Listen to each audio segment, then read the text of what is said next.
हरिः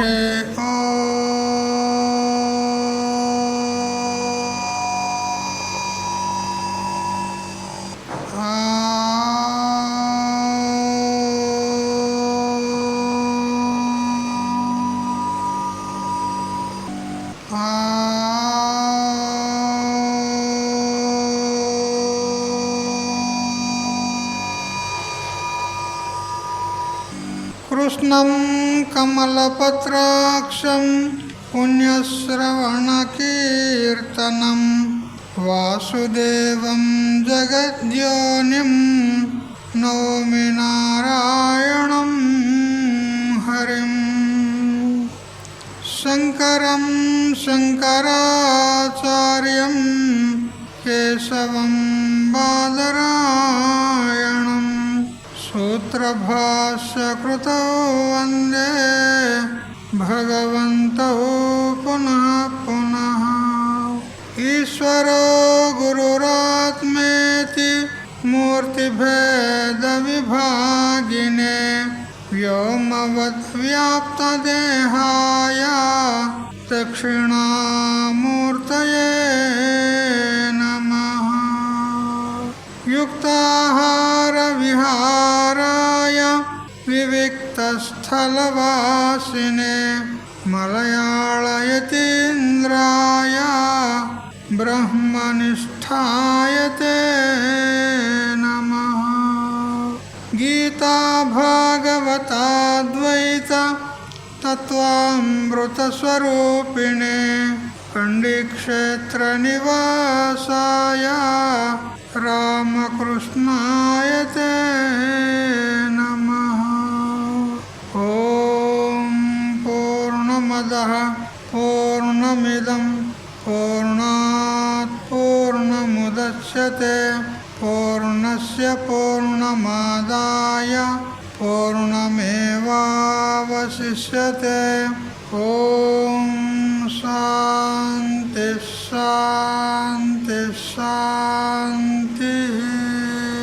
స్వాంత పరికల్పిత బ్రహ్మాండాంతర్వర్తి సకల చరాచర ప్రాణికోట్ల యొక్క అసత్ జడ దుఃఖ మోహాత్మకమైనటువంటి సకల ఉపాధుల కంటే విలక్షణమై సత్తు చిత్తు ఆనంద రూపం చేత స్వయం ప్రకాశమానమై వెలుగొందుచున్నటువంటి ప్రత్యేక్ అభిన్న పరమాత్మకు సాష్టాంగ ప్రణమిల్లుతూ, ఆత్మీయులారా, శ్రీమద్ భగవద్గీత దైవాసుర సంపత్ విభాగ యోగము 16వ అధ్యాయంలో ఇంత దగ్గర దైవీ సంపత్తి గురించి తెలుసుకున్నాము.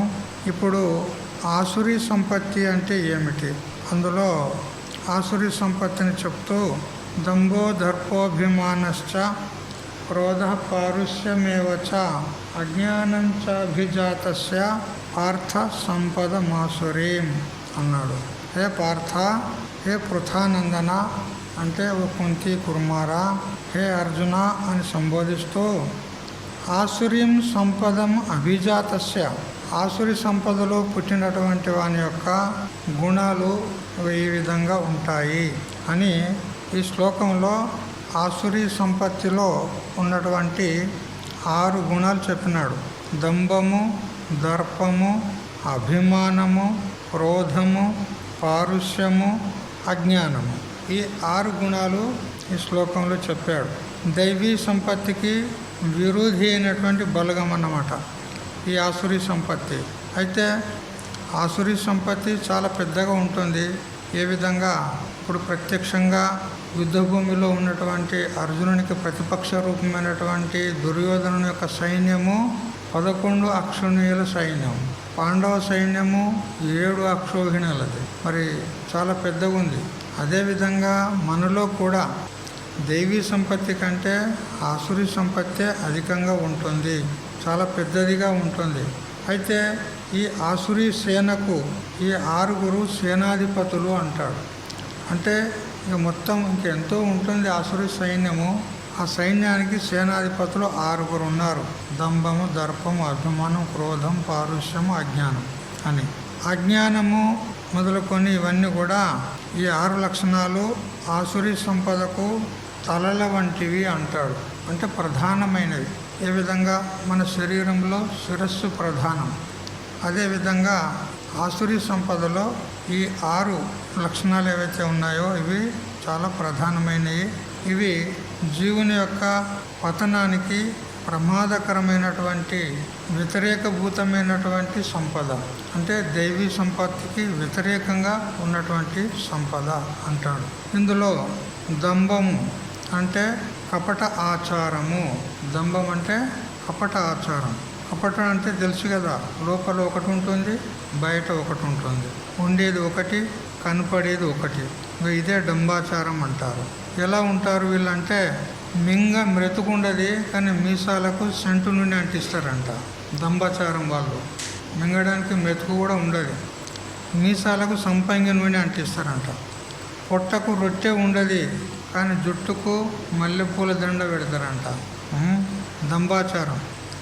ఇంకా వ్యవహారంలో మీరందరూ అనుకుంటారు, లోన లొటారం పైన పొటారం అంటారు కదా.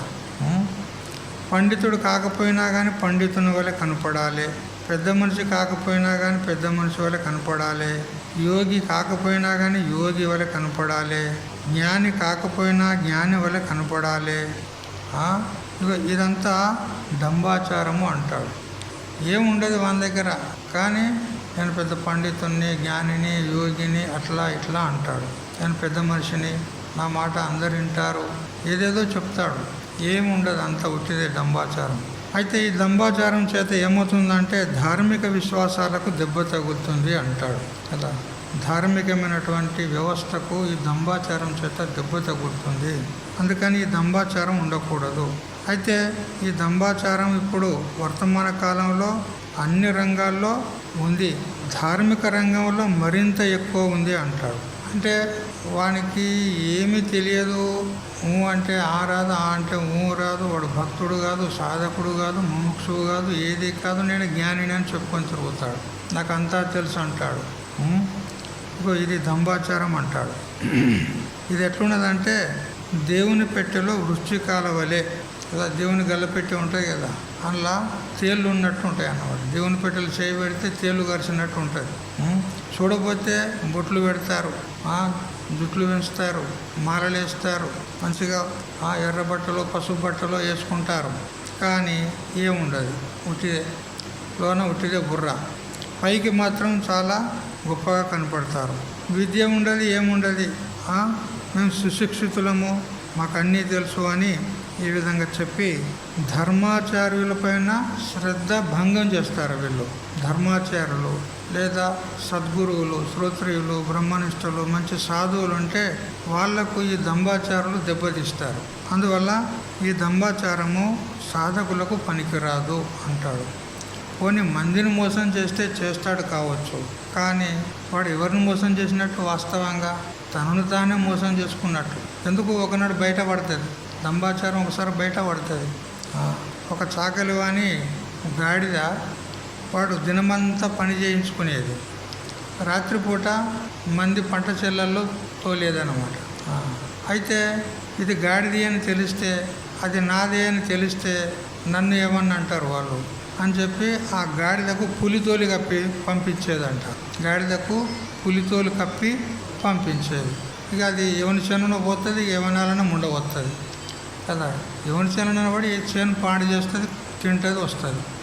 ఇట్లా కొన్ని రోజుల దగ్గర ఇట్లా పంపించేసరికి ఒకరోజు ఒక రైతు, నేను రోజు దినమంతా ఇక్కడ కాపలా ఉంటాను, నా చేను భద్రంగా చూసుకుంటాను, కానీ తెల్లేసరికి చేను నాశనమైపోతుంది, అంత తొక్కినట్టు పాడు చేసినట్టు కనపడుతుంది, ఏమొస్తుంది కావచ్చు రాత్రిపూట అని వాడు కావాలన్నాడు. కావాలి మసక చీకటి ఉంటుంది కాబట్టి రాత్రిపూట కావాలన్నాడు. చప్పుడీని వచ్చింది, ఆ చేనులోకి వచ్చింది గాడిద, చప్పుడీని వచ్చింది. అప్పుడు అది పులి అని కనపడతలేదు, గాడిద అని కనపడతలేదు, మొత్తం మీద ఒక పశువులాగా కనపడుతుంది, ఎందుకంటే మసక చీకటి కాబట్టి. వాడు వెనకాల నుంచి పోయాడు, ఒక్క పెట్టు పెట్టాడు. దాన్ని పెట్టేసరికి అది ఘాన్రు అని ఆయన పరుగులు తీసింది. ఇది ఎక్కడ పోతుందో చూద్దామని దాన్ని ఎంప వాడు వచ్చాడు. వచ్చేసరికి సాకలి వాని ఇంట్లో పడ్డది, వచ్చేది. అప్పుడు తెలిసిపోయింది, బయట పడ్డది. ఈ దంబాచారం బయట పడ్డదా లేదా ఒకనాడు. వాడిగా ఆ చేనుకు ఎంత నష్టం చేసిందో అంత నష్టాన్ని వాని దగ్గర నుంచి ఆ రచ్చబండలో పెట్టి తీసాడనమాట. ఇప్పుడు ఎన్ని రోజులు తిన్నదంతా తీసేయండా లేదా? అట్లా ఎన్నడో ఒకనాడు బయటపడుతుంది. మనుషులు కూడా ఈ పులితోలు కప్పుకున్నటువంటి ఆవులాగా మెసులుతూ ఉంటారు సమాజంలో. వీళ్ళంతా ఎవరు అని అంటే డంబాచారులు అంటాడు. ఇక తర్వాత అదంబిత్వం. అదంబిత్వం అయింది కదా. దర్పం అంటే ఒక రకంగా దీనికి గర్వం అని కూడా చెప్పొచ్చు. ఏవో 2 ఇంగ్లీషు ముక్కలు వస్తాయో లేదో, 4 రూపాయలు చేతిలో ఉంటాయో లేదో వాని చూపులు చుక్కలు చూస్తాయంట. దర్పం ఉన్నటువంటి మనిషికి వాని చూపులు చుక్కలు చూస్తాయంట. గర్వం ఈ విధంగా ఉంటారు అంటాడు. వాడు కలెక్టర్ కాకపోయినా కానీ కండక్టర్ అయితే చాలు, ఏగా వాడు మొత్తం ఢిల్లీకే రాజైనట్టు వ్యవహారం చేస్తాడు వాడు. ఇట్లా నిన్నే వంటలేం మేము కదా అంటే ఇతరులను తిరస్కారం చేస్తారన్నమాట. నేను పెద్ద ఉద్యోగస్తుని అట్లా ఇట్లా. తర్వాత ఈ దర్పం అనేది కూడా సాధకునికి ఉండతగింది కాదు కదా. ఈ లక్షణాలు చూసి దీన్ని మనం గమనించి ఇది మనకు అనర్థకారి ఉన్నది, సాధనకు ప్రతిబంధకం ఉన్నది అని తెలుసుకొని ఆ దర్పాన్ని కూడా తీసేసుకొని మనం వినయంతో ఉండేది నేర్చుకోవాలి కదా. దర్పానికి వ్యతిరేక గుణం ఏది? వినయం అన్నమాట. వినయము మనం అలవర్చుకోవాలి అంటాడు. తర్వాత అభిమానం. దీని గురించి ఎన్నోసార్లు మనం చెప్పుకున్నాం. ఇంతకు పూర్వమే నాతిమానిత అని చెప్పాడు. 15వ అధ్యాయంలో నిర్మాణ మోహ అని చెప్పినాడు. మరి 13వ అధ్యాయంలో అమానిత్వం అని చెప్పినాడు. ఈ విధంగా అభిమానం ఉండకూడదు. మరి క్రోధము, దీని గురించి కూడా మనం తెలుసుకున్నాము. పారుష్యము అంటే పరుష వాక్యాలు, ఇవి కూడా సాధకునికి ఉండకూడదు అంటాడు. ఆ తర్వాత అజ్ఞానం అంటే ఏమి? కర్తవ్య అకర్తవ్యాల్లో విపరీతమైనటువంటి నిశ్చయమే అజ్ఞానం. దీనికే అవివేకం అని కూడా అంటారు. అవివేక పరమాపదాం పదం. అవివేకం ఒకటి ఉంటే అన్ని అనర్థాలు ఉన్నట్లే అంటాడు. ఎందుకంటే ఏది ఎట్లా చేయాలో తెలియదు, ఎప్పుడు చేయాలో తెలియదు, చెయ్యాలా చేయకూడదా, మంచిదా చెడ్డదా అనే వివేకమే లేకపోతే ఇంకా వాడు ఏం చేస్తాడు వ్యవహారం. అందుకని ఆ అవివేకము అన్ని అనర్థాలకు మూలం అంటాడు. ఎందుకు? అజ్ఞానమే కదా అవివేకం అంటే. మరి అజ్ఞానం ఒకటి ఉన్నదంటే అజ్ఞానమే సర్వ ప్రపంచానికి కారణమైన తర్వాత ఇక ప్రపంచాంతర్గతమైనటువంటి అన్నీ కూడా దాని అంతర్గతంలో వచ్చేస్తాయి. కాబట్టి సర్వ అనర్థాలకు అవివేకమే కారణం. భర్తృహరి చెప్పినాడు తన యొక్క శతకత్రయంలో. భర్తృహరి శతకత్రయం ఉన్నది. అందులో వివేక భ్రష్టానం వినిపాత శతముఖ అన్నాడు. ఎవరికైతే వివేకం ఉండదో, వివేకం భ్రష్టమైపోతుందో, అవివేకి ఉంటాడో వాడు 100 తీర్ల పతనమైపోతాడని చెప్పింది. వినిపాత శతముఖ. దానికి దృష్టాంతం ఇచ్చినాడు భర్తృహరి. గంగా నది మూలస్థానం ఏది చెప్పండి? గంగా నది మూలస్థానం ఎక్కడ? బ్రహ్మదేవుని కమండలం తెలిసిందా? బ్రహ్మదేవుని కమండలంలో ఉండేటువంటిది గంగా నది, గంగాదేవి. అక్కడి నుంచి శివుని నెత్తి మీదకి వచ్చింది. ఆ తర్వాత హిమాలయ పర్వతం మీదకి వచ్చింది. అక్కడి నుంచి ప్రవహించుకుంటూ అది అనేక వంపులు, అవన్నీ వంకలు అవి ఇవి తిరుక్కుంటూ ఎత్తు పల్లములన్నీ కూడా దాటేసుకుంటూ అది వచ్చి గంగా సాగర్ చేరేకే ముందు ఒక 4-5 కిలోమీటర్ల దూరంలో ఉన్నదన్నగానే అన్ని పాయలుగా అయిపోతుంది అంట మొత్తం. గంగా నది ఎట్లా వచ్చిందో అట్లే సముద్రంలో కలవడం లేదు, పాయలైపోతుంది, చీలికలైపోతుంది అంట మొత్తం. గంగా నది బ్రహ్మపుత్ర 2 ఒక దగ్గర కలిసిపోతాయి. కలిసి అక్కడ అనేక రకాలుగా పాయలుగా చీలికలయ్యి అది సముద్రంలో కలుస్తుంది అంటాడు. చూడు, ఎక్కడ ఉన్నటువంటి గంగా నది అది వచ్చి చివరికి పతనమయ్యి అనేక ముక్కలు అయిపోయి సముద్రంలో కలిసిపోయింది అంటాడు. అంటే గంగా నది పతనమైందని చెప్పే తాత్పర్యం లేదు ఇక్కడ. అంటే ఒక వివేక లేని వానికి దృష్టాంతంగా చెప్పినాడు. అది ఎక్కడ ఉన్నది, ఎక్కడి నుంచి పడిపోయింది అంటాడు. అంటే వివేకం లేనివాడు కూడా వాడు పతనమైపోతాడు అని చెప్పే తాత్పర్యం ఇక్కడ. అయితే ఒకడు అన్నాడంట, నాకు ఏ రోగం లేదు కానీ ఒక రోగం ఉన్నదంటాడు. ఏ రోగం లేదు నాకు కానీ ఒక్క రోగం ఉన్నదంట. ఏం రోగం? కుష్టు రోగం అంట. చాలదా ఒక్కటి? ఒక్క రోగం చాలదా? అదొకటి ఉంటే అన్నీ ఉన్నట్టే కదా, ఇంకే ఉన్నది. కుష్ఠరోగం అంటే ఎవరి దగ్గరికి రానియరు, ఎవరు సహించరు, వాడిని ఊరు బయట ఉంచుతారు, లేదా పంట చేను కాడ ఉంచుతారు, వాడిని ఊళ్ళో కూడా ఉంచరు, ఇంట్లో ఉంచుకోరు, ఊళ్ళో కూడా ఉంచరు, పంట చేను కాడ గుడిసేసి ఉంచుతారు వాడిని. అంతకంటే హీనమైన బతుకు ఇంకేం కావాలి చెప్పండి. అట్లా ఒక్క అజ్ఞానం ఉంటే సరిపోతుంది, అన్నీ ఈ ఆసురి సంపత్తి మొత్తం ఉన్నట్టే. అందుకని అజ్ఞానము, అవివేకం ఏదైతే ఉందో దాన్ని వివేకం చేత నాశనం చేయాలి అంటాడు. ఈ ప్రకారంగా 4వ శ్లోకంలో చెప్పి తర్వాత 5వ శ్లోకం ద్వారా చెప్తూ ఉన్నాడు. దైవీ సంపద్ విమోక్షాయ నిబంధాయ సూర్యమత మాసుచ సంపదం దైవీం అభిజాతోసి పాండవ అన్నాడు. హే పాండవ అంటే పాండురాజు కుమారా, దైవీ సంపత్తి ఇంతకు పూర్వం ఏదైతే చెప్పానో అది మోక్షానికి హేతు ఉంది, మరియు ఆసురీ సంపత్తి ఏదైతే ఉందో అది బంధానికి కారణం ఉంది. అందువల్ల మరి నువ్వు ఆసురీ సంపత్తిని పోగొట్టుకోవాలి, ప్రయత్నపూర్వకంగా నివృత్తి చేసుకోవాలి. మరి దైవీ సంపత్తిని ప్రయత్నపూర్వకంగా సంపాదించుకోవాలి. అది వస్తుంది అని కూర్చోకు, ప్రయత్నం చేత సంపాదించుకోవాలి. దైవీ గుణాలు మనం 26 గుణాలు చెప్పుకున్నాం కదా, ఒక్కొక్కటిగా దాన్ని సంపాదించుకోవాలి ప్రయత్నం చేత అంటాడు. ఏదో నా ప్రారంభంలో ఉంటే వస్తుంది అని మనము చాదస్తం చేత కూర్చోవద్దు, ప్రయత్నపూర్వకంగా సంపాదించాలి అంటాడు. ఈ ఆసురీ సంపత్తి ప్రయత్నం లేకుండానే వస్తుంది, అది దానికి ప్రయత్నం చేయాల్సిన అవసరం లేదు, అది స్వాభావికం. కానీ దైవీ సంపత్తిని మాత్రం ప్రయత్న సాధ్యం ఉన్నది అంటాడు. దైవీ సంపదను గురించి ఆసురీ సంపదను గురించి నీకు ఇంతవరకు చెప్పాను.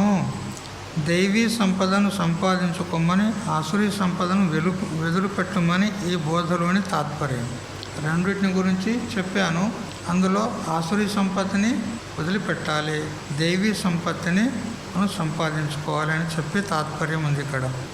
ఎందుకంటావా అంటే దైవీ సంపద మోక్షానికి కారణం ఉన్నది, ఆసురీ సంపద బంధానికి కారణం ఉన్నది. దేహాన్ని ఆత్మాని జడాన్ని సత్యం అనుకోవడం బంధం కదా, బంధానికి కారణం ఆసురీ సంపత్తి అన్నాడు. బంధం దేనికంటారు కదా, విచారసాగరం యొక్క అనుసారంగా లక్షణం చేసినట్లయితే అహంకార సే ఆది లేకే జో అనాత్మ వస్తు హై సో బంధ కయ్యే హై. అవ వేద ప్రకాష్ కంఠస్థం చేసుకోవాలి లక్షణం. మరి విచారసాగరం అధ్యయనం చేస్తారు కదా, లక్షణం కంఠస్థం ఉండాలి. అహంకారం మొదలుకొని ఈ దేహాదిక అనాత్మ వస్తువు అంతా కూడా బంధంలోనే గణనవుతుంది. బంధం అంటే బంధించేది బంధం. మరి వీటన్నిటితో తాదాత్మ అభిమానాన్ని పెట్టుకున్న తర్వాత బద్ధుడు కాక మరేమవుతాడు కదా. ఈ శరీరం నేను అనుకుంటాడు, ఒక్కోసారి ఇంద్రియాలు నేను అనుకుంటాడు, ఒక్కోసారి ప్రాణము నేను అనుకుంటాడు, ఒక్కోసారి మనసు నేను అనుకుంటాడు. ఎందుకంటే ఇవన్నీ నేను అనుకునేటువంటి అనేక శాస్త్రకారులు ఉన్నారు. శరీరాన్ని నేను అనుకునేవాళ్ళు, ఇంద్రియాన్ని నేను అనుకునేవాళ్ళు, మనసును నేను అనుకునేవాళ్ళు చారువాకులు కదా. ఇక హిరణ్య గర్భోపాసకులు ప్రాణము నేను అనుకుంటారు. మరియు క్షణిక విజ్ఞానవాదులు యోగాచారి, బుద్ధుని యొక్క శిష్యుడు యోగాచారి, అతడు అంటాడు బుద్ధి ఆత్మ అంటాడు. ఇక ఆ బుద్ధుని యొక్క శిష్యుడైనటువంటి మాధ్యమికుడు శూన్యవాది, ఏం లేదంతా శూన్యం అంటాడు, ఏమీ లేదు అంటాడు.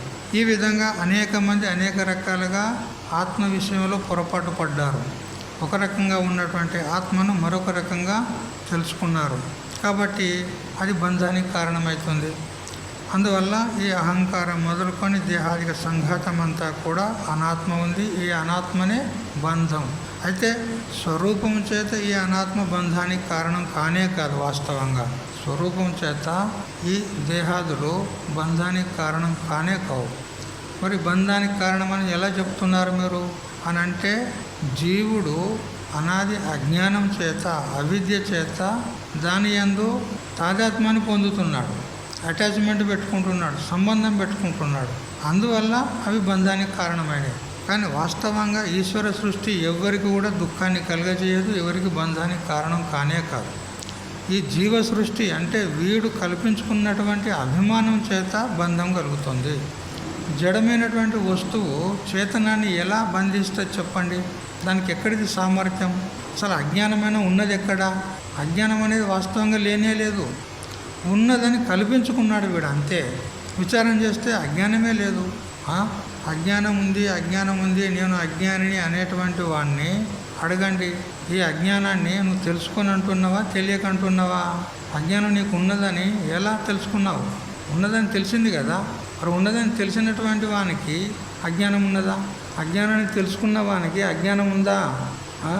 అజ్ఞానాన్ని తెలుసుకునేవాడు ఎవడు? అజ్ఞానాని కంటే వేరే ఉన్నాడు. జ్యోతిషామపి తజ్జ్యోతి తమసః పరముచ్యతే చెప్పిండా లేదా 13వ అధ్యాయం లోపల కదా. జ్యోతులన్నిటికీ కూడా జ్యోతి ఉంది, తమస్సు కంటే పరమున్నది.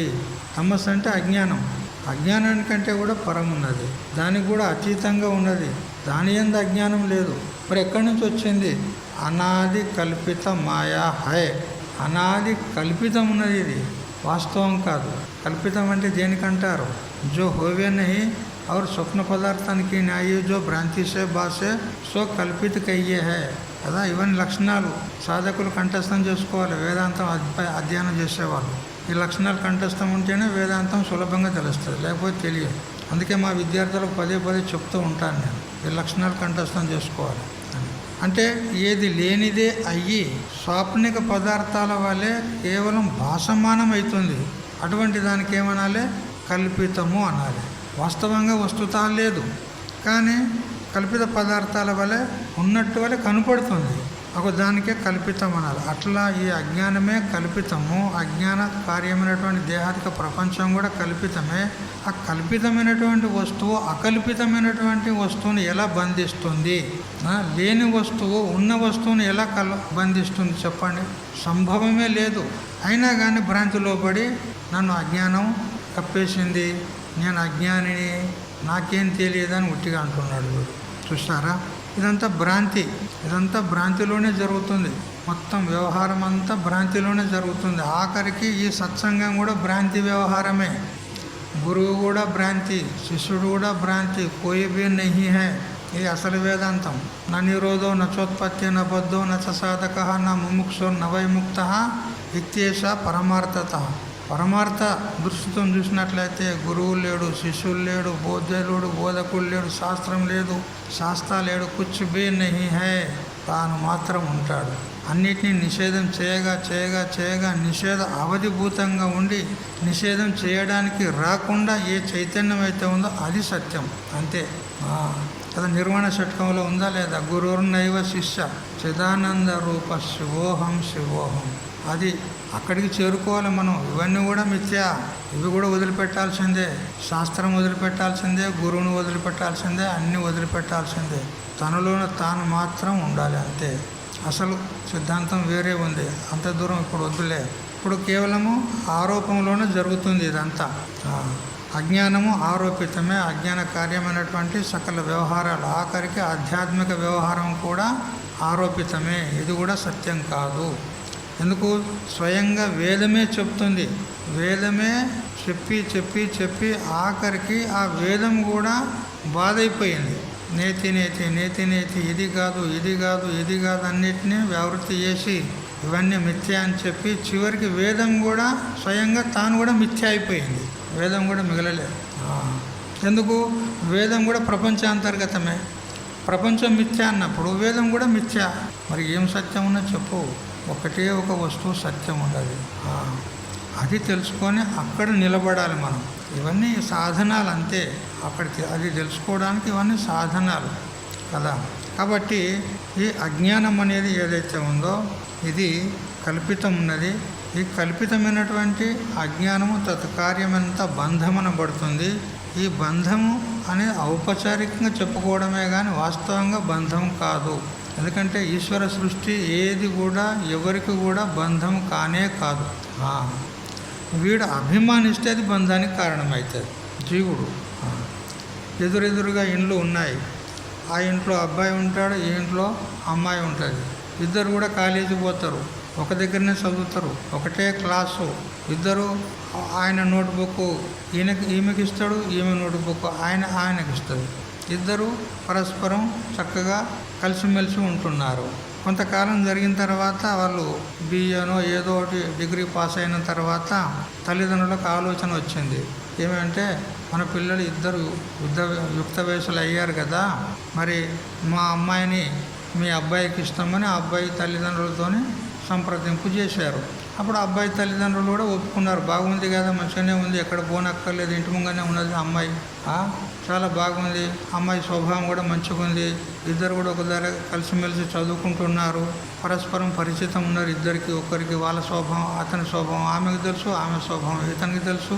కాబట్టి రేపు కూడా జీవితంలో కలిసిమెలిసి చక్కగా అన్యోన్యంగా ఉండగలుగుతారు అని చెప్పి అమ్మాయి తల్లిదండ్రులు అబ్బాయి తల్లిదండ్రులు ఒప్పేసుకున్నారు. ఈ సంగతి అమ్మాయికి తెలిసింది, ఇంకా అబ్బాయికి తెలియలే. తల్లిదండ్రులు మాట్లాడుకున్నది. అప్పుడు ఎప్పుడైతే అమ్మాయికి తెలిసిందో అబ్బాయి దగ్గరికి పోయేది బంద్ చేసింది. అబ్బాయి దగ్గరికి పోయేది ఎప్పుడైనా పోయేది నోట్బుక్ కోసము, ఏ పుస్తకం కోసము అని క్లోజ్గా పోయేది, మాట్లాడేది, తెచ్చుకునేది. ఈమె పుస్తకము ఆయనకి ఇచ్చేది, ఆయన పుస్తకం ఈమె తెచ్చుకునేది. కానీ ఎప్పుడైతే తల్లిదండ్రులు నిర్ణయించుకున్నారో మా అమ్మాయిని మీ అబ్బాయికి ఇస్తామని, వెంటనే అమ్మాయి గారు ఈ అబ్బాయి దగ్గరికి వచ్చేది మానేసింది. ఎందుకు? నేను అతనికి భార్యను కాబోతున్నాను అని ఒక అభిమానం వచ్చేసింది. చూసారా? చూడు, ఇంత దగ్గర ఏ అభిమానం లేదు, ఇప్పుడు బంధానికి కారణమవుతుంది అది, ఆ అభిమానం. చూసారా? ఇంతవరకు ఇది ఈశ్వర సృష్టి. ఏది? ఆ అమ్మాయి శరీరం కానీ అబ్బాయి శరీరం కానీ. ఇప్పుడు ఇది ఏమైందంటే జీవ సృష్టి తయారవుతుంది. ఇక్కడ జీవులు అనుకుంటున్నారు, ముడేస్తున్నారు. ఇది జీవ సృష్టి అయిపోయి ఇక ఇద్దరికి ముడేసినారు అనుకో, ఇక భార్య భర్త అని అంత వ్యవహారం జరుగుతూ ఉంటుంది కదా. ఒకవేళ వారిలోనే వైమనస్యం వచ్చిందనుకోండి, మనస్పర్ధలు వచ్చాయనుకో భార్యాభర్తల్లో, అప్పుడు డైవర్స్ దగ్గరికి పోతుంది. డైవర్స్ కూడా అయ్యిందనుకో, డైవర్స్ అయిన తర్వాత ఆ అబ్బాయికి దారి గుండా పోతుంటే యాక్సిడెంట్ అయింది. అమ్మాయి కూడా అదే సమయానికి ఏదో పని మీద పోతుంది. అబ్బాయికి యాక్సిడెంట్ అయింది, చూసింది. ఇప్పుడు ఈమెకు బాధ కలుగుతుందా? అమ్మాయికి బాధ కలుగుతుందా? ఏడుస్తుందా? దుఃఖపడుతుందా? సత్యజావంతి అంటది. ఎందుకు? డైవర్స్ అయిపోయింది కదా, ఇప్పుడు ఏం సంబంధం లేదు. చూసారా? ఇదే జీవ సృష్టి, ఈశ్వర సృష్టి ఇట్లే ఉంటుంది. వాస్తవంగా ఈశ్వర సృష్టి ఎవ్వరికి కూడా బంధానికి కారణం కాదు, ఉల్టా అది మనకు సాధకమవుతుంది. కానీ జీవుడు కావాలని ఇది నాది, ఇది ఇంతవరకు నాది అని అనుకుంటే అది జీవ సృష్టి, అది వానికి బంధానికి కారణమవుతుంది. వాస్తవంగా జడ వస్తువు చేతనాన్ని ఏమీ చేయలేదు, వీడే కావాలని దాంతో తాదాత్మ్యం పెట్టుకుంటాడు, అప్పుడు బంధానికి కారణమవుతుంది. చూసారా? కాబట్టి ఈ అజ్ఞానంతోనే, ఈ అవిద్యతోనే ఈ బంధం ఏర్పడింది. కాబట్టి ఈ ఆసురీ సంపత్తికి అంతటికి మూల కారణం అజ్ఞానం. ఈ అజ్ఞానమే బంధానికి కారణమవుతుంది. ఇక దైవీ సంపత్తి మోక్షానికి కారణమవుతుంది అని ఈ విధంగా చెప్పి అర్జునుడు ఒక ఆలోచనలో పడ్డాడు అంటాడు. దైవీ సంపదలో అభయం మొదటి సుగుణం కదా, తాను యుద్ధానికి భయపడి ఉన్నాడు కదా, మొదటి సుగుణమే తనలో లేకపోతే దైవీ సంపద తనకెక్కడిది అని అర్జునునికి ఆందోళన కలిగింది. ఆ శంకతో భగవంతుడు సమాధానం కోసం తర్వాతి మాట అంటే ఉత్తరార్థం చెప్పినాడు శ్లోకంలో. మా శుచ సంపదం దైవీం అభిజాతోసి పాండవ అన్నాడు. అర్జునులో సందేహం కలిగింది. దైవీ సంపత్తి చెప్పారు, ఆసురీ సంపత్తి చెప్పారు. మరి నేను ఇప్పుడు యుద్ధరంగంలోకి వచ్చి నేను యుద్ధం చేయడానికి భయపడి నేను ఇక్కడ చతికిలబడి కూర్చున్నానంటే నా లోపల దైవీ సంపత్తి లేదు. దైవీ సంపత్తి ఉంటే ధృతి, ధైర్యం ఉండాలి, అభయం సత్వ సంశుద్ధిర్ జ్ఞానయోగ వ్యవస్థితి అనే అభయంతోనే మొదలు ప్రారంభం చేశాడు దైవీ సంపత్తి. మరి మొదటిదైనటువంటి అభయమే నా దగ్గర లేదు. ఎందుకు? భయపడి నేను యుద్ధం చేయకుండా కూర్చున్నాను. మరి అభయం అనేటువంటి ఆసురీ దైవీ సంపత్తి నా దగ్గర లేనప్పుడు ఇక మిగతా సంపత్తి కూడా లేనట్టే. అందువల్ల నేను మరి దైవీ సంపత్తికి సంబంధించిన వాడినా, ఆసురీ సంపత్తికి సంబంధించిన వాడినా అని ఈ విధంగా అతనిలో సంశయం కలిగితే భగవంతుడు స్వయంగా చెప్పాడు. హే అర్జున, మా శుచ అన్నాడు, నువ్వు దుఃఖపడకు. ఎందుకనంటే నువ్వు పాండుపుత్రుడు ఉన్నావు, పేరుకు తగినట్లు నీ స్వభావం కూడా పరిశుద్ధమైంది. నీవు దైవీ సంపదలోనే పుట్టినాడవయ్యా. పుట్టిన తర్వాత కూడా దైవీ సంపదలోనే పెరిగినావు నువ్వు. కుంతీదేవి సామాన్యురాల మహాత్ముడైనటువంటి దుర్వాసుని కూడా మెప్పించగలిగిందనంటే మహాకోపిష్టి క్రోధుడైనటువంటి దుర్వాసుని కూడా మెప్పించగలిగింది సేవ చేసి. అటువంటి సద్గుణవంతురాలు యొక్క పుత్రుడవు నువ్వు. నువ్వు సద్గుణ కులంలోనే పుట్టావు, సద్గుణవంతురాలైనటువంటి కుంతీదేవి యొక్క ఒడిలో పెరిగావు. కాబట్టి నువ్వు ఏమి దుఃఖించవలదు, బాధపడవలదు, నువ్వు దైవీ సంపత్తి కలవాడవే. కాకపోతే నన్ను సహచరునిగా సారథిగా చేసుకుంటావా, లేదా నా సైన్యాన్ని తీసుకుంటావా అని నువ్వు నా దగ్గరకు వచ్చి అడిగినప్పుడు నువ్వు నన్నే కోరుకున్నావు. దుర్యోధనుడేమో నా 10,000 సైన్యాన్ని కోరుకున్నాడు. అంటే వాడు కేవలం అనాత్మను కోరుకున్నాడు, నువ్వు ఆత్మను కోరుకున్నావు, దైవాన్ని కోరుకున్నావు. చూడు, దీని ద్వారా కూడా నీకు తెలుస్తుంది నువ్వు ఎవరు అంటే. నీలో సద్గుణాలు ఉన్నాయి, విచారణ శక్తి ఉంది, వివేక బుద్ధి ఉంది. నువ్వు వివేకం చేసి దైవం అయినటువంటి నన్ను నువ్వు కోరుకున్నావు అంటే నువ్వు వివేకశాలివే, నువ్వు దైవీ సంపత్తి కలవాడవే అంటాడు. ఇక ఆ దుర్యోధనుడేమో ఈ ప్రాపంచికమైనటువంటి అనాత్మ సంబంధమైనటువంటి సేనను కోరుకున్నాడంటే వాడు అవివేకి, వానికి బుద్ధి లేదన్నమాట. కాబట్టి దాని ద్వారా తెలుస్తుంది నీవు దైవీ సంపదలోనే ఉన్నావు. పైగా నువ్వు చేసినటువంటి కార్యాలు సామాన్యమైనయా? శివుణ్ణి మెప్పించావు, శివునితో సరాసరి యుద్ధం చేసి శివుణ్ణి మెప్పించి పాశుపతాస్త్రాన్ని తెచ్చుకున్నటువంటి వాడవు. ఇంద్రలోకం పోయి ఇంద్రుణ్ణి మెప్పించి అనేకమైనటువంటి దివ్యాస్త్రాలను సంపాదించుకున్నటువంటి వాడవు. మరియు మొత్తం భారతదేశం అంతా కూడా తిరిగి ప్రతి రాజును కూడా ఓడించి అశ్వమేధ యాగంలో ధనాన్ని సేకరించి తెచ్చినటువంటి వాడవు. నువ్వు సామాన్యుడవా? నువ్వు అంటే నీ గుణాలు నీకు తెలియడం లేదు, కానీ నువ్వు దైవీ సంపత్తిలోనే ఉన్నావు అని అర్జునుని యొక్క సంశయాన్ని తీర్చాడు భగవంతుడు.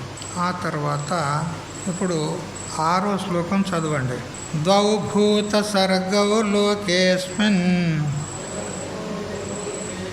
దైవ ఆసుర ఏవ చ దైవో విస్తరసః ప్రోక్తః ఆసురం పార్థ మే శృణు. హే పార్థ, ఓ అర్జున, అస్మిన్ లోకే అంటే ఈ లోకం నందు, దైవ అంటే దైవ సంబంధములైనటువంటి గుణాలు కలిగినటువంటి, మరి ఆసుర ఏవచ ఆసుర సంబంధ గుణాలు కలిగినటువంటి, ద్వౌ భూత సర్గౌ 2 విధాల భూత సృష్టులు ఉన్నాయి. దైవీ సంపదకు సంబంధించిన, ఆసురీ సంపదకు సంబంధించినటువంటి 2 భూత సృష్టులు ఉన్నాయి. అంటే ఇక్కడ భూత సృష్టులు అని అంటే భూతాలంటే సకల జీవులు కూడా, సకల ప్రాణులు కూడా భూతాలే. భూతాలంటే దయ్యం భూతం, కాముని భూతం కాదు. భవంతి ఇది భూతాని, ఏవి పుట్టుతాయో వాటికి భూతాలు అంటారు. ఆకాశాది పంచభూతాలు కూడా భూతాలే. ప్రతి వస్తువు కూడా భూతమే. రాయి, రప్ప మొదలైనవి కూడా భూతాలే. ఎందుకు? అవి కూడా పుట్టాయి కదా. అయితే సర్వసాధారణంగా భూతాలంటే అన్నీ వచ్చేస్తాయి, కానీ ఇక్కడ భూత శబ్దం చేత మనుష్యులను మాత్రమే తీసుకోవాలంటారు. దైవీ ఆసురి అనేటువంటి మనం పురాణాల్లో వింటాము. రాక్షసులు ఉంటారు, అసురులు ఉంటారు, దేవతలు ఉంటారు అని మనం పురాణాల్లో వింటాము. కానీ వాస్తవంగా విచారం చేస్తే దేవతలు, రాక్షసులు, మనుష్యులు అందరూ మనుషుల్లోనే ఉన్నారంటాడు. రాక్షసులు కూడా ఎక్కడో లేరు, మనుష్యులే రాక్షసులు. దేవతలు ఎక్కడో లేరు, మనుష్యులే దేవతలు. ఇదంతా బృహదారణ్యకోపనిషత్తులో వస్తుంది. బ్రహ్మదేవుడు ఈ మనుషులను అంటే ఈ రాక్షసులను, మనుష్యులను, దేవతలను పిలిచినాడు అని, వారికి అక్షరం ఉపదేశం చేసినాడు అని మనం ఇదివరకే కథ చెప్పుకున్నాం. అయితే ఈ రాక్షసులు, దేవతలు వేరే ఎవరు లేరు, మనుషులలోనే దేవతలు ఉన్నారు, మనుషులలోనే రాక్షసులు ఉన్నారు అని ఆ బృహదారణ్యకోపనిషత్తులో వచ్చినటువంటి విషయాన్ని ఇక్కడ మధుసూదన సరస్వతి స్వాముల వారు ఈ శ్లోకానికి వ్యాఖ్యానం చేస్తూ చెప్పాడు. తామస, రాజస గుణాలు కలిగినటువంటి వాళ్ళు రాక్షసులు, అసురులు. సత్వగుణం కలిగినటువంటి మనుష్యులే దేవతలు, మరెవరూ కాదు దేవతలు అంటే. అందుకని ఇక్కడ ఈ మనుషుల్లోనే 2 రకాల వాళ్ళు ఉంటారు, అసురులు మరియు దేవతలు అని. ఈ ప్రకారంగా దైవ గుణం అంటే దైవ సంపద విస్తరసః ప్రోక్తః, దైవీ గుణాల గురించి విస్తారంగా అభయం, సత్వ, సంశుద్ధిరి అని అంటూ ఇంత దగ్గర చెప్తూ వచ్చాను. మరియు ఆసురం, ఆసురీ గుణాలు ఏవైతే ఉన్నాయో అవి కూడా సంక్షేపంగా 6 గుణాలు చెప్పాను. దంభో దర్పోభిమానచ్చ క్రోధ పారుష్యమేవచ్చ అజ్ఞానంచ అభిజాతస్య పార్థ సంపద మాసుర్యమనంటూ సంక్షేపంగా ఆసురీ గుణాలు 6 గుణాలు చెప్పాను. ఇంకా విస్తారంగా ఇప్పుడు ముందు చెబుతాను అంటాడు. అంటే 7వ శ్లోకం నుంచి 18వ శ్లోక పర్యంతం మొత్తం 12 శ్లోకాల్లో ఈ ఆసురీ సంపత్తి గురించి విస్తారంగా మనకు చెబుతాడు. భూలోకంలో దైవాసురులను గురించి వర్ణింపబడినటువంటి ఇవన్నీ కూడా ఈ దైవాసుర గుణములు గల మనుషులను గురించి అని తెలియవలేను. మలయాళ స్వామిలో కూడా అదే చెప్తున్నాడు. ఇక్కడ దైవాసుర విభాగం అని ఏదైతే భగవంతుడు చెప్తున్నాడో ఇది ఎక్కడనో ఆ దేవతల గురించి ఆ రాక్షసుల గురించి చెప్తున్నాడు అనుకోకండి. మనుషుల్లోనే ఉన్నారు, మనుషుల గురించే చెప్తున్నాడు. ఎందుకు? శాస్త్రం ఎవరికి చెప్పండి? శాస్త్రము మనుషులకే, రాక్షసులకు కాదు, దేవతలకు కాదు, కేవలం మనుషులకే శాస్త్రం. రాక్షసులైతే శాస్త్రం వినరు. వాళ్ళకి శాస్త్రం ఎందుకు? దేవతల వాళ్ళు భోగాల లోపలనే లీనమై ఉంటారు, వాళ్ళకెందుకు శాస్త్రం? మరి ఎవరికి? మనుష్యులకే. అందుకని ఈ శాస్త్రం, గీతా శాస్త్రం కూడా ఎవరికి? మనుష్యులకే. మరి ఇక్కడ దేవతలు మనుష్యులు రాక్షసులు ఉంటారని చెప్తున్నాడంటే ఎక్కడున్నారు వాళ్ళు? మనుష్యుల్లోనే ఉన్నారు. అయితే పూర్వము మొట్టమొదలు ఈ సృష్టి ఆరంభంలో మనువు శతరూప అని 2 పుట్టారని బృహదారణ్యోపనిషత్తులో వస్తుంది. ఇదంతా మను సంతానం అంటారు. మొత్తం మనుషులందరూ కూడా మనువు యొక్క సంతానం. అందుకే మనుష్యులు మానవులు అంటారు. ఇదంతా మను సంతానం, ఒకటే సంతానము, ఒకటే జాతి. కానీ రాను రాను రాను రాను కాలక్రమం చేత వాళ్ళ లోపల నీతి నిజాయితీ తప్పిపోయి ఇటు రాక్షసులని ఆసురులని ఇటు దేవతలని ఇట్లా విడిపోయినారు. ఇక అందులో మళ్ళీ అనేకమైనటువంటి అవాంతర భేదాలు వచ్చినాయి. ఇక బ్రాహ్మణ క్షత్రియ వైశ్య శూద్ర అనేక రకాలుగా వచ్చేసినాయి. ఇవన్నీ కూడా భగవంతుడు చెప్పాడు కదా, చాతుర్వర్ణ్యం మయా సృష్టం గుణకర్మ విభాగశః అన్నాడు. జన్మతః స్వభావత బ్రాహ్మణులు క్షత్రియులు ఇట్లేం లేరు. వాళ్ళ గుణ స్వభావాన్ని బట్టి ఇక వీళ్ళు బ్రాహ్మణులు, వీళ్ళు క్షత్రియులు, వీళ్ళు వైశ్యులు, వీళ్ళు శూద్రులు అని నేనే విభజన చేసి 4 వర్ణాలను సృష్టించాను అన్నాడు భగవంతుడు. చాతుర్వర్ణ్యం మయా సృష్టం గుణకర్మ విభాగశః అన్నాడు. జన్మతః కాదు, వారి గుణాలను బట్టి. బ్రాహ్మణ లక్షణాలు ఉంటే బ్రాహ్మణుడు, క్షత్రియ లక్షణాలు ఉంటే క్షత్రియుడు, వైశ్య లక్షణాలు ఉంటే వైశ్యుడు, శూద్ర లక్షణాలు ఉంటే శూద్రుడు అని ఈ విధంగా విభజన చేయడం జరిగింది అంటాడు. కానీ వాస్తవంగా ఇన్ని జాతులు లేవు, ఇన్ని కులాలు మతాలు వర్ణాలు ఏవి లేవు. ఒకటే జాతి, మనుష్య జాతి, మను సంతానం. కానీ రాను రాను ఈ విధంగా అన్ని చీలికలు అయిపోయాయి. ఎందుకంటే జీవుల లోపల బుద్ధి క్షీణించుతూ ఉన్న కొద్దీ ఈ ఆసురీ గుణాలు పెరిగిపోవడం వల్ల ఇక వీళ్ళు ఆసురులు, వీళ్ళు దేవతలను విభజన చేయడం జరిగింది. అందుకని ఈ అసురులు దేవతలు అనేది ఎక్కడో లేరు, మనుషుల్లోనే ఉన్నారు అంటాడు. మనుష్య సృష్టిలో కూడా మొదట ఆర్యజాతి ఒకటే ఉండింది. ఆర్యజాతి మను సంతానం ఒకటే ఉంది మొట్టమొదలు. తర్వాత కొంతకాలమునకు వారిలో ఆర్యులని అనార్యులని అలా విభజన ఏర్పడింది. ఆర్యులంటే మంచి స్వభావం కలిగినటువంటి వారు, అనార్యులంటే నీచ స్వభావం కలిగినటువంటి వారు. ఇంకా వీళ్ళే దైవీ సంపత్తి గలవారు, ఆసురీ సంపత్తి గలవారు. మరికొంతకాలం జరిగిన పిమ్మట వారిలో 4 వర్ణములు విభాగంలో ఏర్పడ్డాయి. మళ్ళీ కొంతకాలం తర్వాత మళ్ళా బ్రాహ్మణ క్షత్రియ వైశ్య శూద్ర అని ఈ విధంగా 4 వర్ణాలు ఏర్పడ్డాయి. తరువాత బహుకాలం జరిగిన పిమ్మట 4 జాతుల్లో గల స్త్రీ పురుషుల సంకరముచే అనేక జాతులు ఏర్పడినవి అంటాడు. మరి కొంతకాలం తర్వాత ఇంకా అనేక జాతులు ఏర్పడ్డాయి అంటాడు. ఎందుకంటే సంకరం అయిపోయింది, స్త్రీ పురుష సంకరం అయిపోయింది. ఒక జాతి వారు ఒక జాతి వారికి, ఒక జాతి వారు ఒక జాతి వారికి ఈ విధంగా కలిసిపోవడం చేత సంకర జాతి ఉత్పన్నమైంది కదా. అటు బ్రాహ్మణుడు కాదు, ఇటు వైశ్యుడు కాదు. వాళ్ళిద్దరికి పుట్టినోడు ఎవడు? వాడు చెప్పు, వాడు ఏ జాతికి చెందినోడు? బ్రాహ్మణ జాతికి చెందినోడా, మరి వైశ్య జాతికి చెందినోడా? వాడు సంకరము, వాడు మూడోవాడు, వాడు ఇంకో జాతి ఏర్పడింది. ఇట్లా సంకర జాతులు అనేకము ఏర్పడ్డాయి అంటాడు. అందుకే భగవద్గీతలో మొదటి అధ్యాయంలోనే అర్జునుడు అన్నాడు కదా, సంకరో నరకాయైవ కులజ్ఞానం కులస్య చ అన్నాడు. ఎప్పుడైతే వర్ణశంకరం అవుతుందో ఆ పుట్టేటువంటి సంతానం చేత పితరులకు శ్రాద్ధ పిండం ముట్టదంట.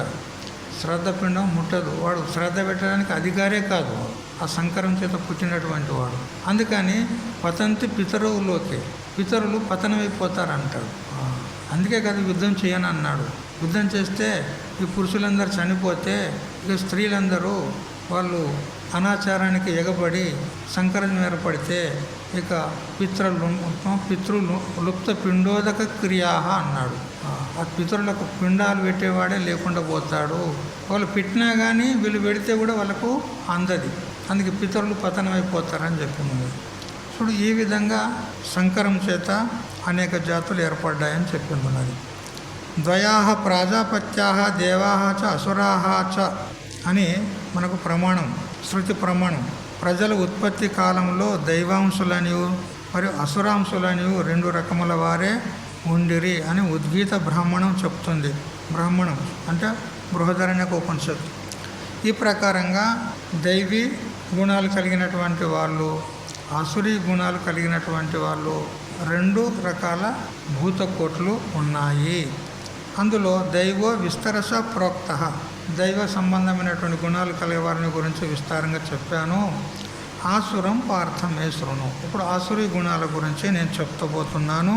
ఇంతకు పూర్వమే 6 గుణాలు చెప్పాడు. ఇక దాని యొక్క ఆ 6 యొక్క విస్తారమే 12 శ్లోకాల ద్వారా చెబుతాడు. 7వ శ్లోకం చదవండి. ప్రవృత్తించ నివృత్తించ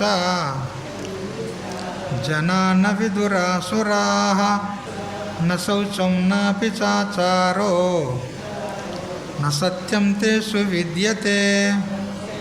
అసురా జనాః, అసుర వంశంలో పుట్టిన జనులు ప్రవృత్తించ నివృత్తించ న విదుః. అసుర జాతిలో పుట్టినటువంటి వారికి ప్రవృత్తి మార్గం అంటే సాత్వికమైనటువంటి శాస్త్రీయ మార్గం ఏదైతే ఉందో దాన్ని కూడా లెక్కబెట్టరు ఈ ఆసుర జాతికి చెందిన వాళ్ళు. మరియు నివృత్తి మార్గము, జ్ఞాన మార్గం ఏదైతే ఉందో అది కూడా లెక్కబెట్టరు. ఆ రెండింటిని కూడా అతిక్రమించి వాళ్ళకు బుద్ధికి దోచినటువంటి అశాస్త్రీయ మార్గంలో పోతారు.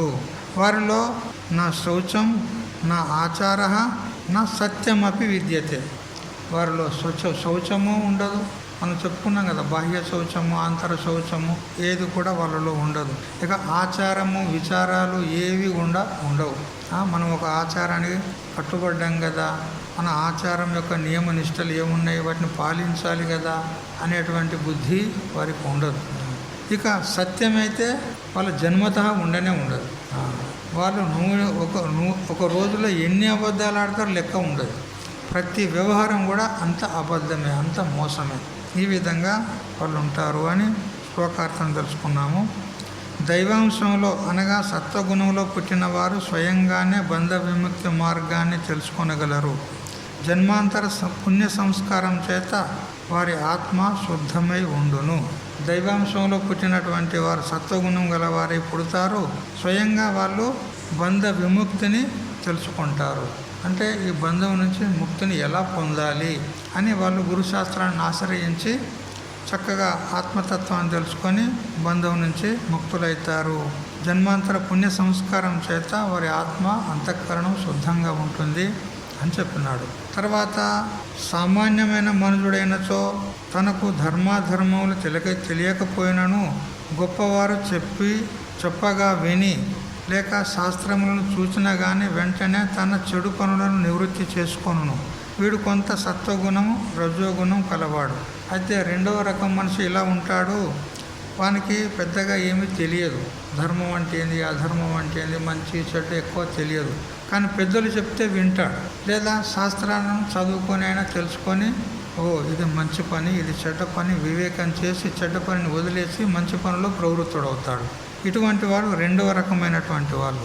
వీళ్ళు సత్వగుణము ఉంటుంది, వీళ్ళలో కించిత్ రజోగుణం కూడా ఉంటుంది, అంటే మిశ్రిత గుణం ఉంటుంది. ఇక తమో గుణం అధికంగా ఉన్నటువంటి వాళ్ళు, కొంత రజోగుణం గల వాడు ఆత్మశుద్ధి లేనివాడు అవుటచే స్వయంగా సంసార బంధం విముక్తి తెలుసుకొనలేకపోవటేగాక ఎవరు చెప్పినను వినడు, శాస్త్రములను చూసి తెలుసుకొనడు అంటాడు. తమో గుణము కలిగినటువంటి వాళ్ళలో కించిత్ రజోగుణం ఉంటుంది. అధికంగా తమో గుణం ఉంటుంది. అటువంటి వారు వానికి ఆత్మశుద్ధి అంటే అంతఃకరణ శుద్ధి ఉండదు.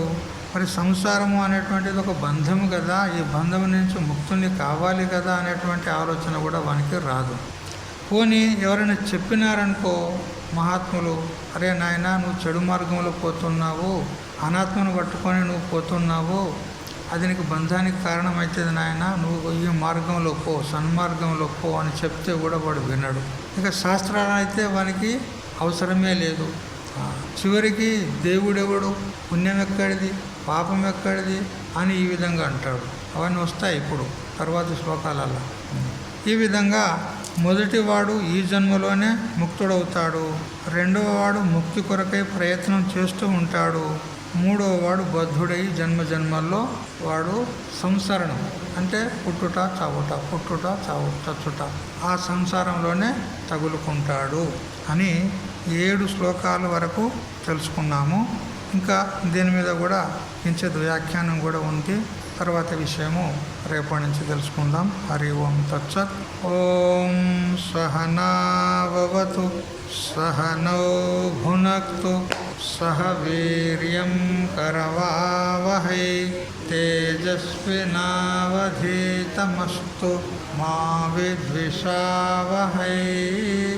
ఓం శాంతి శాంతి శాంతి.